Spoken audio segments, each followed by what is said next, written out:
Hello friends, आज हम लोग शुरू करेंगे हमारे CIB BFM का मॉड्यूल डी। ये फ्रेंड्स मेनली जो है वो बेस्ड है बैलेंस शीट मैनेजमेंट के ऊपर। तो इसमें टोटल हमारे 20 से लेके 28 तक चैप्टर है, जिसमें पहला हम लोग देखेंगे component of assets and liabilities in banks balance sheet and there management, जिसमें हम लोग बैंक का बैलेंस शीट में क्या क्या कंपोनेंट्स होता है वो देखेंगे। फिर हम लोग बैंकिंग रेगुलेशन एंड कैपिटल देखेंगे। फिर capital adequacy Basel 2 overview, supervisory review, pillar 3 market discipline, asset classification and provisioning norms, liquidity management, interest rate risk management and RAROC and profit planning. तो चलिए फ्रेंड्स, हम लोग इसका सबसे पहला चैप्टर जो है वो शुरू करते हैं, जो कि है components of asset and liability in banks balance sheet and there management. तो फ्रेंड्स, जो हमारा बैंक का बैलेंस शीट है उसको समझने के लिए सबसे पहले हमको जो एसेट लाइबिलिटी मैनेजमेंट है वो समझना होगा, और उसके साथ जो हमारे बैंक के बैलेंस शीट का जो एसेट और लाइबिलिटीज का कंपोनेंट है वो कैसे रिलेटेड है वो हम लोग इस चैप्टर में देखेंगे। तो सबसे पहले हम लोग देखेंगे कि बैंक के बैलेंस शीट में क्या क्या कंपोनेंट्स होते हैं। तो फ्रेंड्स, सबसे पहले यहाँ पे जो हमारा सोर्सेज ऑफ फंड्स है वो लाइबिलिटी पार्ट होता है, और एप्लीकेशन ऑफ फंड जो है वो हमारा एसेट पार्ट होता है। तो liability net worth form the sources of bank fund और एसेट यूजेज ऑफ फंड्स। तो जो सोर्सेज ऑफ फंड है उसमें क्या क्या आएंगे? Capital, reserves, deposits, borrowings, other liabilities and provisions. और एप्लीकेशन ऑफ फंड्स में आएंगे cash in hand and balance with RBI, balances with banks and money at call and short notice, investments, advances, fixed assets and other assets। ये सब हम लोग 1 by 1 करके detail में देखेंगे। तो सबसे पहले हम लोग लेते हैं कंपोनेंट्स ऑफ लाइबिलिटीज में क्या क्या है। तो कंपोनेंट ऑफ लाइबिलिटीज में सबसे पहला जो है वो है कैपिटल। कैपिटल होता है जो ओनर्स होते हैं उनका जो स्टेक होता है उसी को हम लोग कैपिटल कहते हैं, और ये long term sources of fund होता है।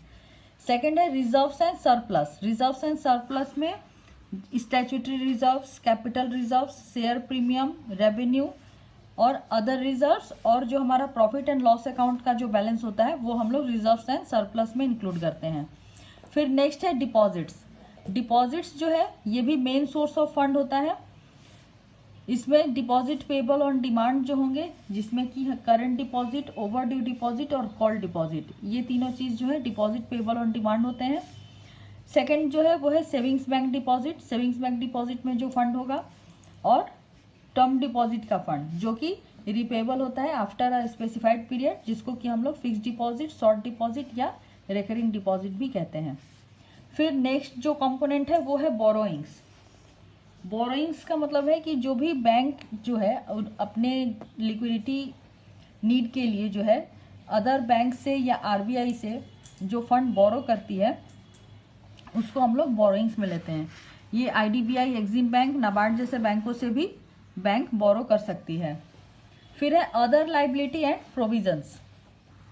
अदर लाइबिलिटी एंड प्रोविजंस में क्या है? बिल्स पेबल, जिसमें कि draft, telegraphic transfer, traveller cheques, mail transfer payable, pay slips, banker cheques and other miscellaneous items को लिया जाता है। नेक्स्ट है इंटर ऑफिस एडजस्टमेंट। ये याद रखिएगा फ्रेंड्स कि अगर इंटर ऑफिस एडजस्टमेंट में अगर क्रेडिट बैलेंस है तो ये बैंक का लाइबिलिटी पार्ट है, यानी कि आपको ये कहीं पे करना है, इसीलिए इसको हम लोग लाइबिलिटी कहते हैं। जैसे हमारे IOI अकाउंट में अगर कोई क्रेडिट बैलेंस आए तो वो हमें कहीं ना कहीं पे करना होता है या एडजस्ट करना होता है, तो वो हमारे लिए लाइबिलिटी होता है। तो इसीलिए अगर उसमें क्रेडिट बैलेंस है इसका मतलब है कि वो हमारा लाइबिलिटी पार्ट है। नेक्स्ट है interest accrued account, sorry interest accrued. Interest accrued का मतलब है कि interest accrued but not due. जो भी इंटरेस्ट ड्यू है वो हमारे लिए लाइबिलिटी नहीं है, लेकिन जो इंटरेस्ट एक्रूड है, और वो इंटरेस्ट किस चीज़ पे एक्रूड होगा? डिपॉजिट्स। डिपॉजिट्स हमें हमेशा जो है फ्रेंड्स हमारे लिए लाइबिलिटी है, वो हमें कस्टमर्स को पे बैक करना होता है। तो इंटरेस्ट के ऊपर जो इंटरेस्ट एक्रूड होगा डिपॉजिट्स के ऊपर वो, या फिर बोरोइंग्स। बोरोइंग्स का मतलब है कि बैंक ने कहीं और से कुछ फंड बोरो कर रखा है, वो इंटर मनी मार्केट हो सकता है, तो वहाँ से जो भी बोरोइंग होगा बैंकों का, तो उसके ऊपर अगर कोई इंटरेस्ट है तो वो भी बैंक के लिए लाइबिलिटी पार्ट है। फिर है अदर्स लाइबिलिटी। अदर्स लाइबिलिटी में क्या क्या होगा, जैसे इनकम टैक्स के लिए अगर बैंक ने कोई प्रोविज़न कर रखा है, या कोई टीडीएस है उसका डिडक्ट हुआ है, कोई इंटरेस्ट टैक्स प्रोविज़न है, तो ये सारी चीज़ें अदर लाइबिलिटीज़ में आएंगी। अब नेक्स्ट जो है हमारा वो है component of assets. Components of assets का मतलब है कि क्या क्या बैंकों के एसेट पार्ट में आएंगे। तो पहला है cash and balances with RBI. तो जो भी कैश एसेट है, मोस्टली जो लिक्विड अकाउंट में रहता है बैंकों का, वो किसी और बैंक के पास रह सकता है या आरबीआई के पास रह सकता है, तो उसको हम लोग कैश एंड बैलेंसेस में लेते हैं। तो इसमें हमारा कैश इन हैंड हो गया। तो कैश इन हैंड का जो बैलेंस होता है फ्रेंड्स, वो हमारे लिए एसेट है।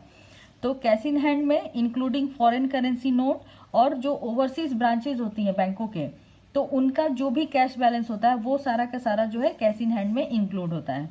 फिर सेकंड है बैलेंसेस विथ आरबीआई। आरबीआई के पास जो cash reserve ratio bank reserve रखती है, वो भी बैंक के एसेट पार्ट में इंक्लूड होता है, जिसको कि हम लोग बैलेंसेस विथ आरबीआई कहते हैं। फिर है balances with banks and money at call and short notice.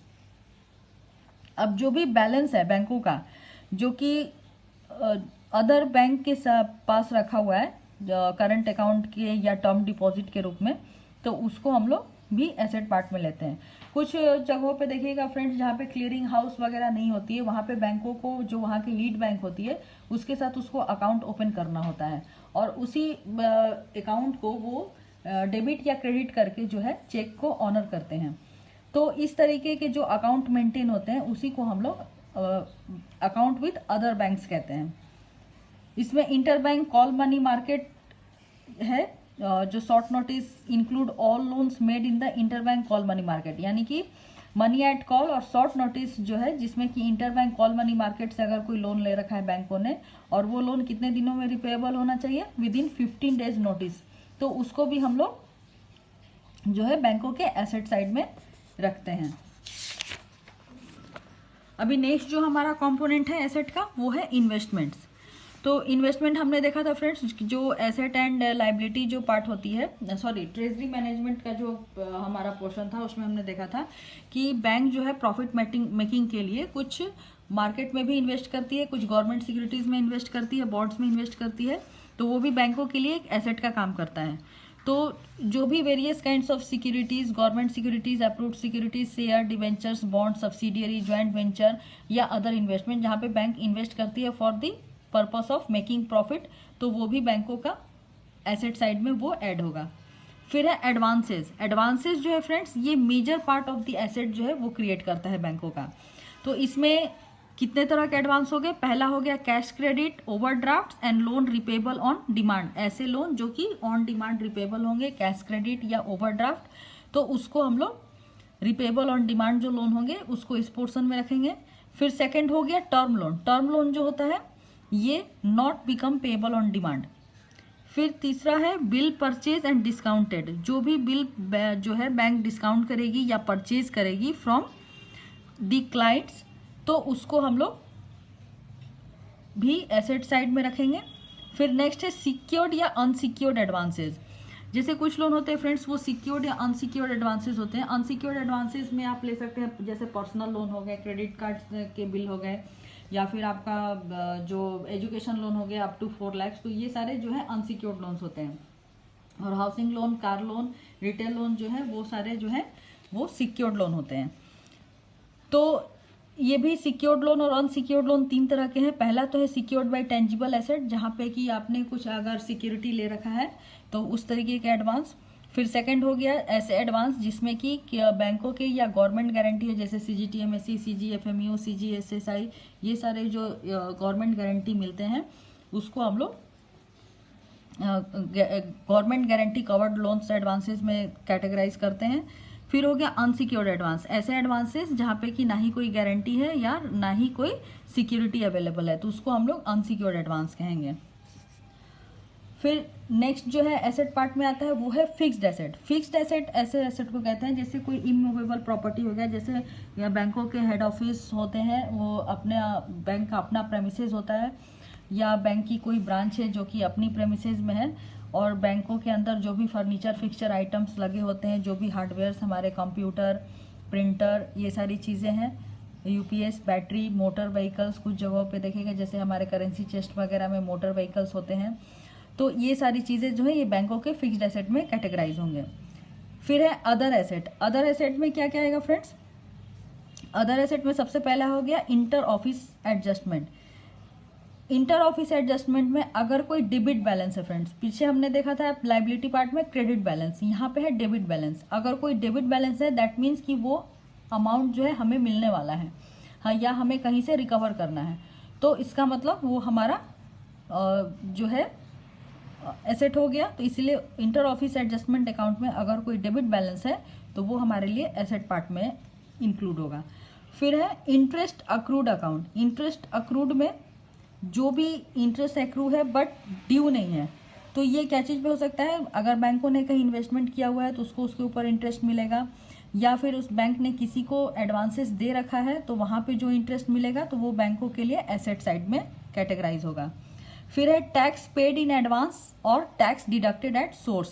Bank ने अगर कोई टैक्स जो है एडवांस में पे कर रखा है या फिर उसका कोई टीडीएस कटा हुआ है तो वो भी बैंकों के लिए एसेट साइड में कैटेगराइज होगा। फिर नेक्स्ट है स्टेशनरी एंड स्टैम्प्स। बैंकों ने जो भी स्टेशनरी और स्टैम्प जो है यूटिलाइज किया है या अपने पास रखा है तो उसको भी हम लोग एसेट साइड में डिक्लेयर करेंगे। फिर है non banking asset acquired in satisfaction of claims. किसी भी क्लेम के सेटिस्फैक्शन में अगर बैंक ने कोई एसेट एक्वायर्ड किया है और वो नॉन बैंकिंग एसेट है तो वो भी बैंकों के एसेट साइड में कैटेगराइज होगा। फिर है अदर्स।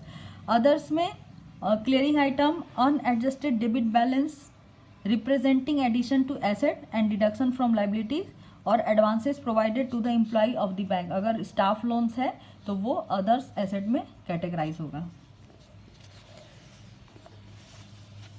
फिर है कंटिंजेंट लाइबिलिटी।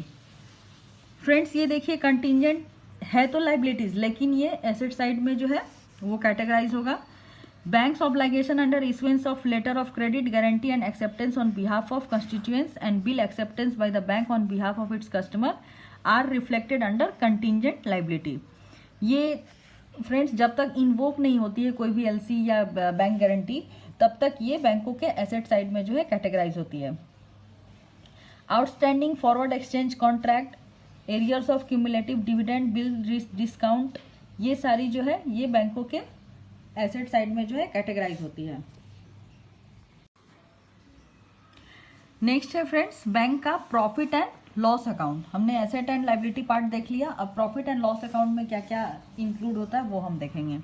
तो इसमें मेनली फ्रेंड दो चीजें होती है अकाउंटिंग, एक होती है इनकम और दूसरी होती है एक्सपेंसेस।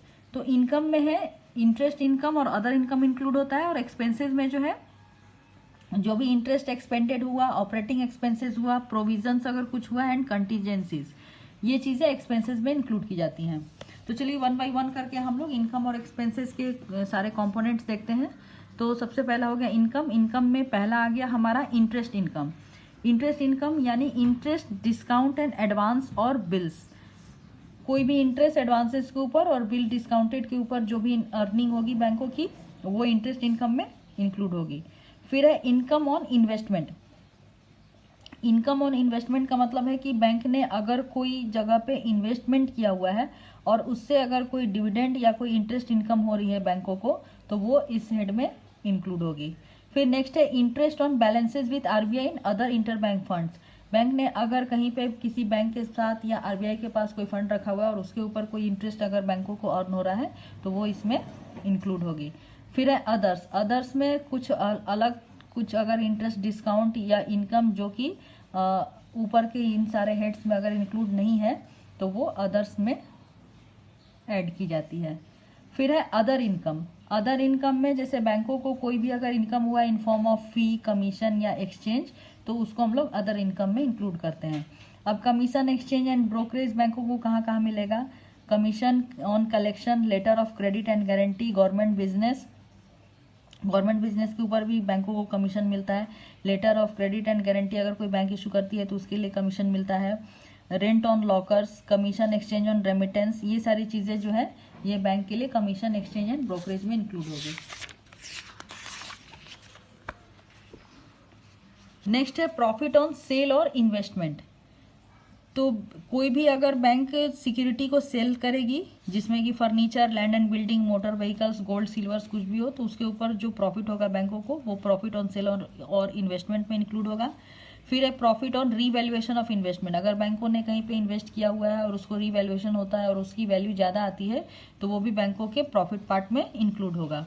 फिर है profit on sale of land, building and others asset, अगर बैंक कोई लैंड, बिल्डिंग या अदर एसेट सेल करता है और उससे उसको कोई प्रॉफिट होता है तो वो भी बैंक के लिए प्रॉफिट पार्ट में डिराइव होगा। नेक्स्ट है प्रॉफिट ऑन एक्सचेंज ट्रांजेक्शन, अगर बैंक कोई फॉरेक्स एक्सचेंज में डील कर रहा है और उसके ऊपर जो एक्सचेंज ट्रांजेक्शन में जो भी उसको कमीशन या प्रॉफिट मिल रहा है वो उसका प्रॉफिट ऑन एक्सचेंज ट्रांजेक्शन में इंक्लूड होगा।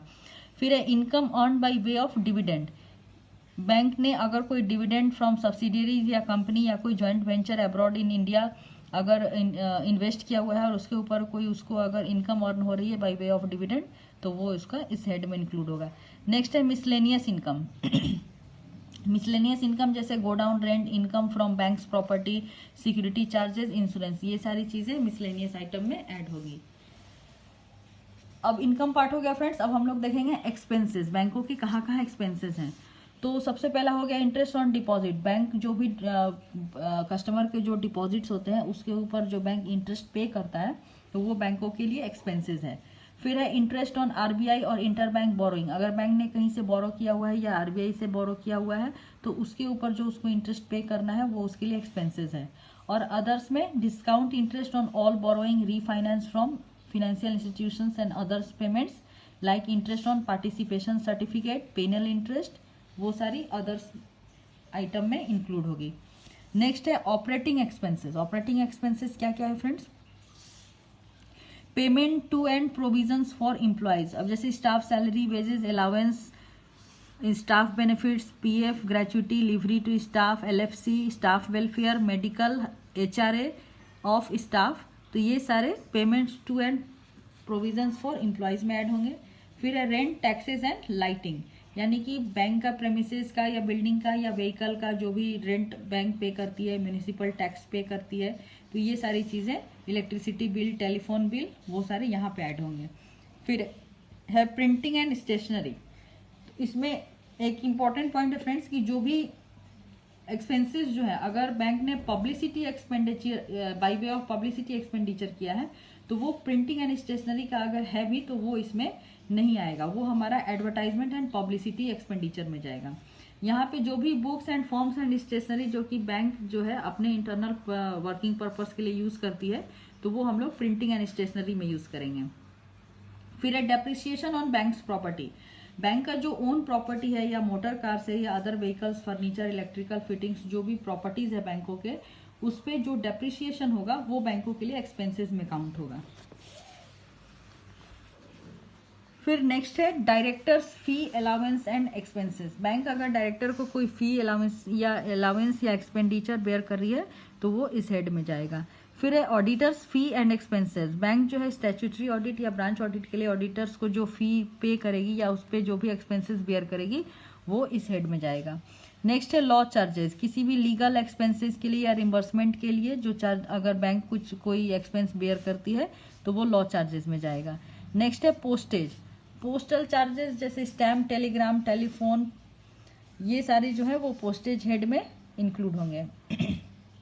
नेक्स्ट है repairs and maintenance, bank property को रिपेयर करने में कोई अगर कॉस्टिंग होता है, उसके मेंटेनेंस में कोई चार्ज लगता है तो वो रिपेयर एंड मेंटेनेंस में जाएगा। फिर है इंश्योरेंस, बैंक जो है अगर बैंक प्रॉपर्टी के लिए कोई इंश्योरेंस प्रीमियम पे करती है तो वो इंश्योरेंस में जाएगा। ये फॉर डिपॉजिट इंश्योरेंस और क्रेडिट गारंटी कॉर्पोरेशन को अगर कोई इंश्योरेंस प्रीमियम पे कर रही है तो वो भी इंश्योरेंस एक्सपेंसेस में जाएगा। नेक्स्ट है अदर एक्सपेंडिचर, अदर एक्सपेंडिचर में जैसे licence fee, donation, subscription, paper, periodicals, entertainment expenses, travel expenses, ये सारे अदर एक्सपेंडिचर में जाएंगे। फिर एक्सपेंसेस में नेक्स्ट हेड है प्रोविजंस एंड कंटीजेंसीज, प्रोविजंस जो है जो हमारे एनपीए या डाउटफुल जो लोन्स हैं, बैड एंड डाउटफुल्स, उसके ऊपर जो हम लोग प्रोविजंस करते हैं वो यहाँ पे जाएंगे।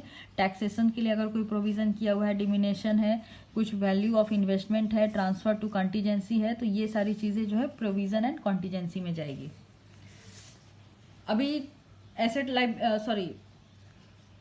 बैलेंस शीट मैनेजमेंट और प्रॉफिट और लॉस अकाउंटिंग देखने के बाद फ्रेंड्स अब हम लोग देखेंगे कि एसेट लाइबिलिटी मैनेजमेंट जो है वो क्या है।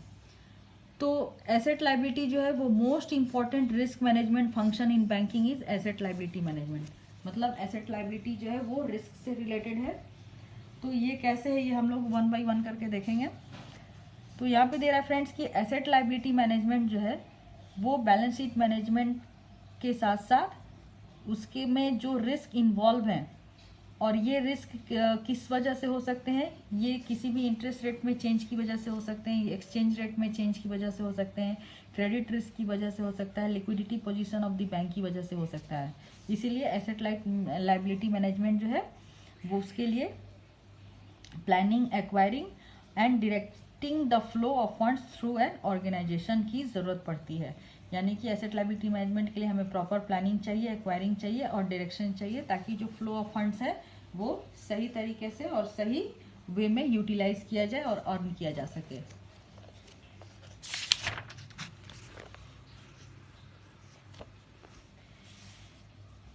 इसके लिए सबसे पहला जो जरूरी है वो है नेट इंटरेस्ट मार्जिन जो होता है उसको मैनेज करना, और उसमें ये इंश्योर करना कि जो रिस्क है उसका लेवल क्या है और बैंकों को उस रिस्क को किस तरीके से कॉम्पैक्ट करना है और कैसे उसको ओवरकम करना है।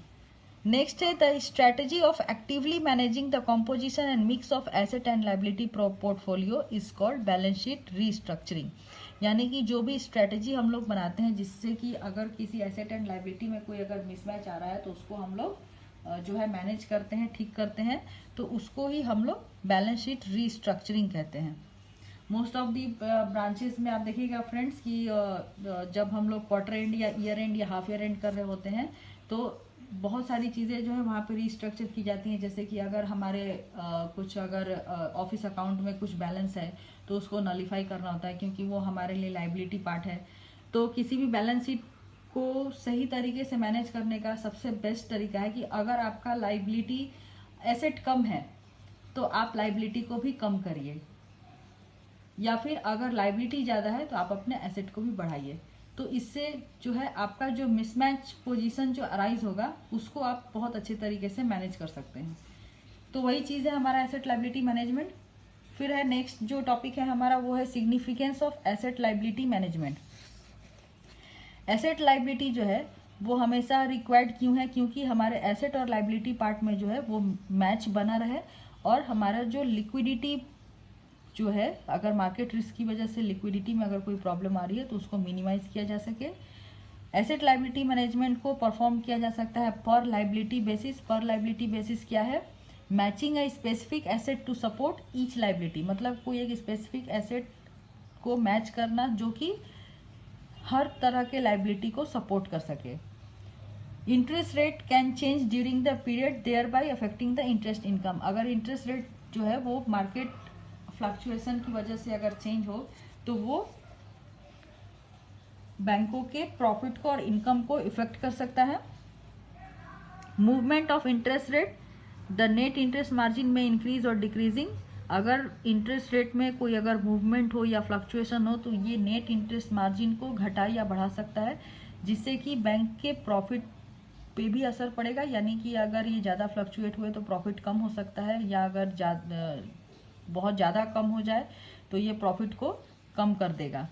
सम of the reason for growing significance of asset liability management are. तो कुछ ऐसे रीज़न है जो कि एसेट लाइबिलिटी मैनेजमेंट के सिग्निफिकेंस में काफ़ी हेल्प करते हैं। तो उसमें सबसे पहला जो चीज़ है वो है वोलेटिलिटी। वोलेटिलिटी क्या है फ्रेंड्स? इसमें अगर मार्केट पैरामीटर्स में कोई भी अगर फ्लक्चुएशन या रिफ्लेक्शन होता है तो उसकी वजह से जो interest rate structure, money supply या overall credit position of the market या एक्सचेंज रेट या प्राइस लेवल या कुछ भी में आपको डिफरेंसेस देखने को मिले तो उसी को हम लोग वोलेटिलिटी कहते हैं। नेक्स्ट जो है वो है प्रोडक्ट इनोवेशन। प्रोडक्ट इनोवेशन मतलब एएलएम जो है एसेट लाइबिलिटी मैनेजमेंट, ये आपको एक जो भी रिक्वायरमेंट है एसेट लाइबिलिटी के मिसमैच को दूर करने के लिए उसके हिसाब से और जो भी आपका डिमांड है उसके हिसाब से प्रोडक्ट को इनोवेट करने में, मॉडिफाई करने में या नया प्रोडक्ट बनाने में हेल्प करती है। आपने कभी कभी बैंकों में देखा होगा फ्रेंड्स कि कुछ जो फिक्स डिपॉजिट के स्कीम्स आते हैं वो एक स्पेशल डेज के लिए आते हैं, जैसे 444 डेज, 334 डेज ऐसे करके, और उस पर जो है बैंक नॉर्मल फिक्स डिपॉजिट के रेट से थोड़ा ज़्यादा रेट ऑफ इंटरेस्ट जो है वो पे करती है। तो ये एक तरह का एएलएम का प्रोडक्ट इनोवेशन है। जैसे बैंकों को अगर मान लीजिए 444 डेज के बाद कुछ फंड्स की रिक्वायरमेंट है, तो 444 डेज के पहले से बैंक जो है कुछ एक ऐसा स्कीम निकालता है जिससे कि उसमें कुछ एक्स्ट्रा रेट ऑफ इंटरेस्ट दे के वो कस्टमर्स को ये कहते हैं कि आप उसमें इन्वेस्ट करो। नॉर्मली है कि अगर ज़्यादा रेट ऑफ इंटरेस्ट मिलेगा तो कस्टमर वहाँ पे पैसे इन्वेस्ट करना पसंद करेंगे। तो वो जो बैंक जो है प्रोडक्ट इनोवेट करती है वो as per asset liability management की उसकी रिक्वायरमेंट होती है, उसी के बेसिस पे इस तरीके के प्रोडक्ट जो है बैंक निकालती है।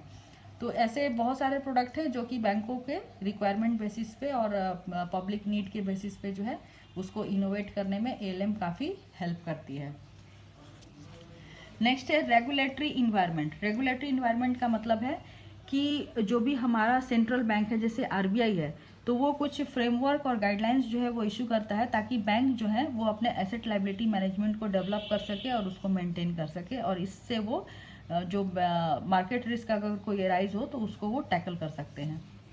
नेक्स्ट है मैनेजमेंट रिकॉग्निशन। मैनेजमेंट रिकॉग्निशन का मतलब है कि जो हमारा इफेक्टिव मैनेजमेंट है, जो हमारा बोर्ड है, वो एसेट एंड लाइबिलिटी के मैनेजमेंट को जो है वो सही से देखे और उसको इफिशियंटली जो है एसेट लाइबिलिटी मैनेजमेंट को मैनेज कर सके। Bank should be in a position to relate and link the asset side with liability side. तो ये इफिशियंट आपका एसेट लाइबिलिटी मैनेजमेंट कब होगा? जब आपका एसेट साइड और लाइबिलिटी साइड जो है वो काफ़ी अच्छे तरीके से मैच करे, उसमें कोई मिसमैच ना हो, कोई गैप ना हो। नेक्स्ट है purpose and objective of asset liability management. तो पर्पस और ऑब्जेक्टिव क्या है एसेट लाइबिलिटी मैनेजमेंट का? तो पर्पस जो है फ्रेंड्स, इससे आपका जो एसेट क्वालिटी है वो इन्हेंस होगा। जो भी उसमें रिस्क एसोसिएटेड है आप उसको क्वांटिफाई कर सकते हैं और उसके अकॉर्डिंग उसको मैनेज कर सकते हैं। तो यहाँ पे कुछ पर्पस दिए हुए हैं, जैसे कि आपका जो इंटरेस्ट रेट स्ट्रक्चर है उसको हमेशा रिव्यू करना चाहिए और उसको कंपेयर करते रहना चाहिए, और इसके हिसाब से जो है इंटरेस्ट और प्रोडक्ट प्राइसिंग जो है वो डिसाइड करनी चाहिए for both asset and liability part. आपको लोन एंड इन्वेस्टमेंट पोर्टफोलियो जो है उसको एग्जामिन करना चाहिए, उसमें कोई कितना फॉरेन एक्सचेंज रिस्क है, कितना लिक्विडिटी रिस्क है जो कि अराइज हो सकता है, तो उसको आपको एग्जामिन करना चाहिए।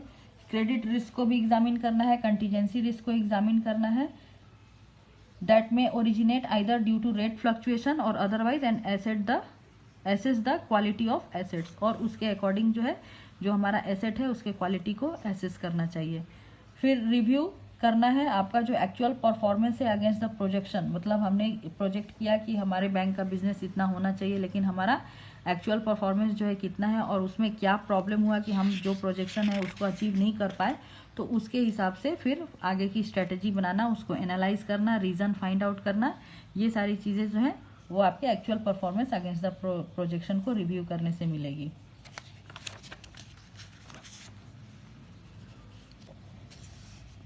नेक्स्ट है कि purpose of stabilising asset and liability management of bank are. बैंकों में एसेट लाइबिलिटी मैनेजमेंट को स्टेबिलाइज करने का मेन पर्पस क्या है? तो यहाँ पे 3 पर्पस दिए हुए फ्रेंड्स। पहला है नेट इंटरेस्ट इनकम, दूसरा है नेट इंटरेस्ट मार्जिन और तीसरा है इकोनॉमिक इक्विटी रेशियो। तो हम लोग 1 बाय 1 करके देखेंगे। तो पहला है net interest income. Net interest income का मतलब है कि impact of volatility on the short term profit is measured by net interest income. Net interest income का फॉर्मूला है interest income minus interest expenses. ये सारे फॉर्मूला आप लोग फ्रेंड्स एक जगह नोट डाउन कर लीजिएगा, इस पर हम लोग जो है न्यूमेरिकल्स करेंगे। तो interest income minus interest expenses equal to net interest income. फिर है net interest margin. Net interest margin जो है फ्रेंड्स, जब हम लोग नेट इंटरेस्ट इनकम को एवरेज टोटल एसेट से डिवाइड करेंगे तो हमारा नेट इंटरेस्ट मार्जिन निकलेगा। नेट इंटरेस्ट मार्जिन को हम लोग स्प्रेड भी कहते हैं। Net income comes mostly from the spread maintain between total interest income and total interest expenses. अगर हमारा स्प्रेड जितना ही ज़्यादा होगा हमारा एनआईएम भी उतना ही ज़्यादा होगा। नेक्स्ट है economic equity ratio. Economic equity ratio का मतलब होता है कि जो शेयर होल्डर्स का फंड है और जो टोटल एसेट्स है उसका जो रेशियो है उसी को हम लोग इकोनॉमिक इक्विटी रेशियो कहते हैं। Ratio of own funds to total funds, यानी कि उसमें ओन फंड कितना है, मतलब शेयर होल्डर्स का फंड कितना है, और टोटल फंड के रेशियो में वो क्या है, तो उसको हम लोग इकोनॉमिक इक्विटी रेशियो में निकालते हैं। इसको equity divided by total asset आप शॉर्ट में लिख लीजिएगा। नेक्स्ट है ऑब्जेक्टिव्स ऑफ एएलएम, यानी एसेट लायबिलिटी मैनेजमेंट के ऑब्जेक्टिव्स क्या है। पर्पस हमने देख लिया फ्रेंड्स, अब ऑब्जेक्टिव्स देखते हैं। तो इसमें दो तरह के ऑब्जेक्टिव्स हैं, एक है मैक्रो लेवल पे और दूसरा है माइक्रो लेवल पे। तो मैक्रो लेवल पे क्या क्या है, कोई भी critical business policies, efficient allocation of capital और designing of product with appropriate pricing strategy. तो ये हमारा मैक्रो लेवल पे होगा, यानी कि बिजनेस पॉलिसी बनाना, इफिशिएंट कैपिटल एलोकेट करना, प्रोडक्ट डिजाइनिंग करना और उसके हिसाब से प्राइसिंग जो है वो डिसाइड करना। तो ये सारा मैक्रो लेवल पे। माइक्रो लेवल पे क्या है, माइक्रो लेवल पे दो है। पहला है मेन तो है उसका प्रॉफिटेबिलिटी क्रिएट करना, लेकिन प्रॉफिटेबिलिटी कैसे होगा, एक तो प्राइस मैचिंग से और दूसरा लिक्विडिटी से। तो प्राइस मैचिंग क्या है, प्राइस मैचिंग का मतलब है कि स्प्रेड को मेंटेन करना, यानी कि हमारा एसेट पार्ट जो है वो हमेशा लायबिलिटी से ज़्यादा होना चाहिए, कम नहीं होना चाहिए। कम होने से ये हमारे लिए निगेटिव गैप का काम करेगा। नेक्स्ट है लिक्विडिटी। लिक्विडिटी का मतलब है कि अगर कोई भी मैच्योरिंग प्रोफाइल को रीपे करने के लिए अगर बैंकों को कुछ भी लिक्विड फंड्स की जो ज़रूरत पड़े तो वो उनका जो रेशियो है कभी भी मिसमैच नहीं होना चाहिए, कोई भी गैप नहीं होना चाहिए उसमें। फिर है ALM as coordinated balance sheet management, यानी कि एएलएम और जो है वो बैलेंस शीट मैनेजमेंट को कैसे कोऑर्डिनेट करता है। तो यहाँ पे 2 स्टेज अप्रोच है फ्रेंड्स। पहला स्टेज जो है वो है specific balance sheet management function और दूसरा स्टेज जो है वो income expenses functions.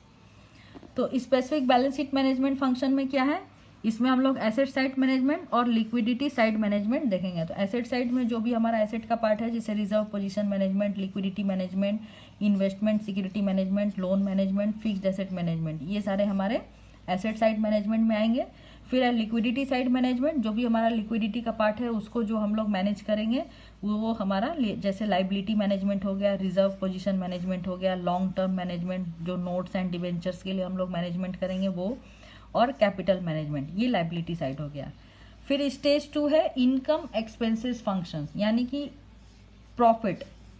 Profit equal to interest income minus interest expenses, मतलब जो इंटरेस्ट बैंक अर्न कर रही है उसमें से जो इंटरेस्ट बैंक पे कर रही है या एक्सपेंस कर रही है उसको माइनस करना, लॉस लोन्स के लिए जो भी प्रोविजंस किया है उसको माइनस करना, उसमें नॉन इंटरेस्ट रेवेन्यू को ऐड करना और नॉन इंटरेस्ट एक्सपेंसेस को माइनस करना और टैक्सेस को माइनस करना। तो इतने चीज़ों को माइनस करने से बैंक का जो है वो प्रॉफिट निकल के आएगा। Banks are required to formulate policies to achieving following objectives of asset liability management। अब asset liability management के objectives को अचीव करने के लिए बैंकों को पॉलिसीज बनानी है। क्या चीज़ के लिए पॉलिसी बनानी है, स्प्रेड मैनेजमेंट, बैंकों का स्प्रेड मैनेजमेंट किस तरीके का होना चाहिए, लोन क्वालिटी कैसा होना चाहिए, फी इनकम और सर्विस चार्जेस कैसे जनरेट होनी चाहिए, नॉन इंटरेस्ट ऑपरेटिंग एक्सपेंसेस को कंट्रोल करने के लिए क्या पॉलिसी होनी चाहिए, टैक्स मैनेजमेंट के लिए क्या पॉलिसी होनी चाहिए और कैपिटल एडिक्वेसी के लिए क्या पॉलिसी होनी चाहिए। तो ये सारी पॉलिसी जो है बैंकों को एसेट लायबिलिटी मैनेजमेंट अचीव करने में हेल्प करेगी। तो फ्रेंड्स इसी के साथ हमारा ये चैप्टर यही खत्म होता है। तो आपको अगर हमारा वीडियो अच्छा लगा तो आप हमारे चैनल को लाइक करिए, शेयर करिए, सब्सक्राइब करिए। नेक्स्ट वीडियो में हम लोग नेक्स्ट चैप्टर के साथ मिलेंगे। तो तब तक के लिए keep watching our channel and thank you for watching this video.